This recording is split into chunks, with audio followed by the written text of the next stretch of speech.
असफलता से विजय तक भगवद गीता के अनुसार जीवन की सही दृष्टि। मनुष्य का जीवन केवल सफलता की कहानियों से नहीं बनता, बल्कि असफलताओं, टूटन, भय और आत्मसंदेह के गहरे अनुभवों से आकार लेता है। हर व्यक्ति के जीवन में ऐसे क्षण आते हैं जब सब कुछ रुक सा जाता है, जब मेहनत के बाद भी परिणाम हाथ नहीं आते, जब अपमान, हानि या निराशा मन को घेर लेती है। ऐसे समय में प्रश्न उठता है, क्या मैं असफल हो गया? क्या मेरा जीवन व्यर्थ है? क्या अब आगे बढ़ने का कोई मार्ग बचा है? भगवद गीता इन प्रश्नों का उत्तर केवल शब्दों में नहीं, बल्कि दृष्टि में देती है। गीता हमें सिखाती है कि असफलता कोई अंत नहीं, बल्कि आत्मविकास का द्वार है, यदि उसे सही दृष्टि से देखा जाए। एक अर्जुन का विषाद, असफलता की शुरुआत।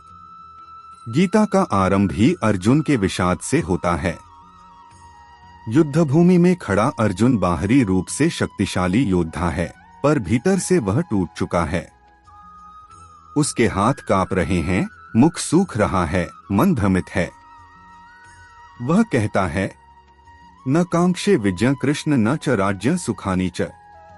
यह कथन बताता है कि अर्जुन अपनी आंतरिक असफलता से जूझ रहा है।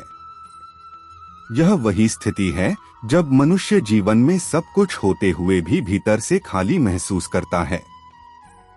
गीता यहाँ स्पष्ट करती है कि विषाद कोई कमजोरी नहीं, बल्कि चेतना का संकेत है कि जीवन की दिशा पर पुनर्विचार आवश्यक है। 2. असफलता का सही अर्थ। गीता के अनुसार असफलता का अर्थ लक्ष्य तक न पहुंचना नहीं है। असफलता का अर्थ है अपने कर्तव्य से विमुख होना।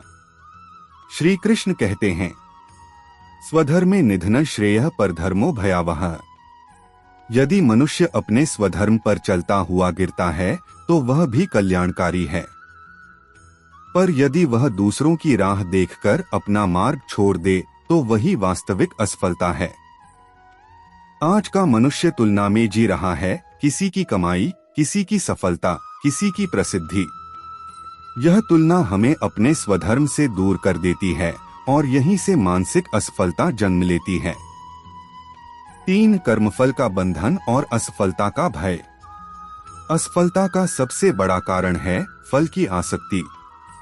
हम कर्म करते हैं, पर परिणाम को ही सब कुछ मान लेते हैं। श्री कृष्ण स्पष्ट कहते हैं, कर्मण्येवाधिकारस्ते मा फलेषु कदाचन। जब मनुष्य कर्म को पूजा बना लेता है और फल को ईश्वर पर छोड़ देता है, तब असफलता का भय स्वतः समाप्त हो जाता है, क्योंकि तब हर प्रयास स्वयं में पूर्ण होता है। फल पर अधिकार न होने का अर्थ यह नहीं कि प्रयास व्यर्थ है, बल्कि इसका अर्थ है कि प्रयास ही साधना है। 4. असफलता और अहंकार। अक्सर असफलता हमें इसलिए तोड़ देती है क्योंकि हमारा अहंकार आहत हो जाता है।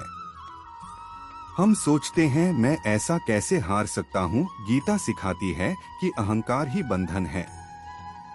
अहंकारं बलं दर्पं कामं क्रोधं च संश्रिता है। अहंकार हमें सफलता में अंधा और असफलता में टूटा हुआ बनाता है। जब अहंकार कम होता है तब असफलता सीख बन जाती है और सफलता सेवा। 5. आत्मज्ञान, असफलता का औषध। श्री कृष्ण अर्जुन को याद दिलाते हैं कि वह शरीर नहीं, आत्मा है। न जायते म्रियते वा कदाचित। जब मनुष्य आत्मा की दृष्टि से जीवन देखता है, तब हार जीत, लाभ हानि, मान अपमान सब समान हो जाते हैं। आत्मा कभी असफल नहीं होती। असफल तो केवल शरीर और मन की योजनाएं होती हैं। यह दृष्टि मनुष्य को भीतर से स्थिर बनाती है। 6. समत्व बुद्धि, असफलता में संतुलन। गीता का सबसे व्यावहारिक सिद्धांत है समत्व बुद्धि। समत्व योग उच्यते।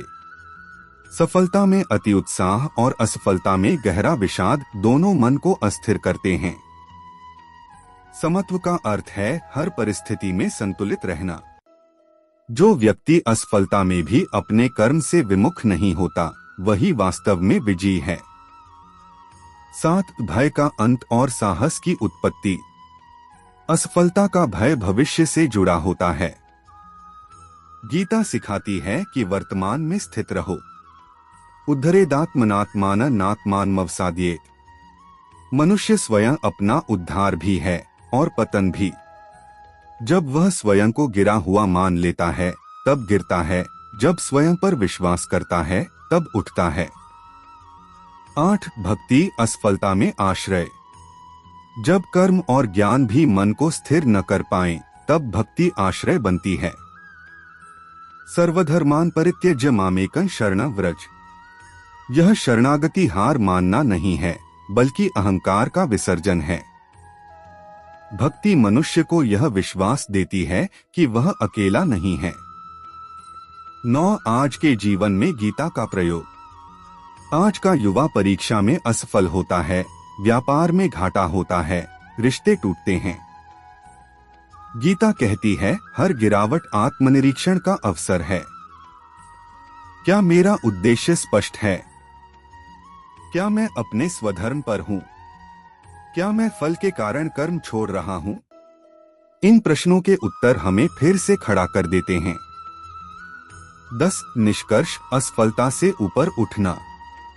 गीता का संदेश स्पष्ट है, मनुष्य की महानता उसकी सफलता में नहीं, उसकी चेतना में है। जो व्यक्ति गिरकर भी कर्तव्य से नहीं हटता, जो हार में भी सीख देखता है, जो परिणाम में नहीं बल्कि प्रयास में शांति खोजता है, वही सच्चा योगी है। असफलता अंत नहीं है। असफलता गुरु है। असफलता आत्मा को जगाने का माध्यम है। और जब मनुष्य इस सत्य को समझ लेता है, तब वह संसार में रहकर भी बंधन से मुक्त हो जाता है। 11 असफलता और समय का भ्रम। मनुष्य जब असफल होता है तो सबसे पहले जो विचार आता है वह होता है, अब समय निकल गया, अब देर हो चुकी है। भगवद गीता इस भ्रम को तोड़ती है। श्री कृष्ण कहते हैं कि काल किसी एक मनुष्य के पक्ष या विपक्ष में नहीं होता। समय केवल परिवर्तन का माध्यम है। जो व्यक्ति असफलता के बाद भी अपने भीतर चेतना को जीवित रखता है, उसके लिए समय कभी शत्रु नहीं बनता। समस्या समय की नहीं होती, समस्या होती है धैर्य के क्षय की। असफल व्यक्ति समय को दोष देता है, साधक समय का उपयोग करता है। 12 कर्म छोड़ देना ही वास्तविक हार है। गीता स्पष्ट रूप से सिखाती है कि हार परिणाम में नहीं, कर्म त्याग में है। बहुत से लोग असफल होने के बाद कहते हैं, अब मुझसे नहीं होगा, मेरे बस की बात नहीं। यहीं से वास्तविक पतन शुरू होता है। श्री कृष्ण अर्जुन से युद्ध छोड़ने को नहीं कहते, वे अर्जुन के डर को छोड़ने को कहते हैं।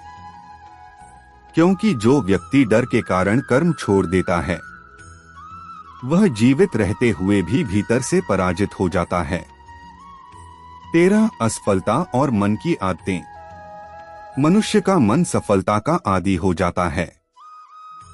जब सफलता नहीं मिलती तो मन विद्रोह करता है। गीता हमें सिखाती है कि मन को अनुशासन में लाया जाए, न कि उसकी हर बात मानी जाए। चंचल ही मनः कृष्ण प्रमाथि बलवत दृढ़म। मन चंचल है, पर उसे साधा जा सकता है। असफलता दरअसल मन को साधने का सबसे बड़ा अवसर है, क्योंकि सफलता में मन घमंडी होता है और असफलता में मन को झुकना पड़ता है। 14 अपमान और असफलता का संबंध। अक्सर असफलता से ज्यादा पीड़ा अपमान से होती है। लोग क्या कहेंगे, समाज क्या सोचेगा? गीता कहती है, जो समाज के भय से कर्म करता है,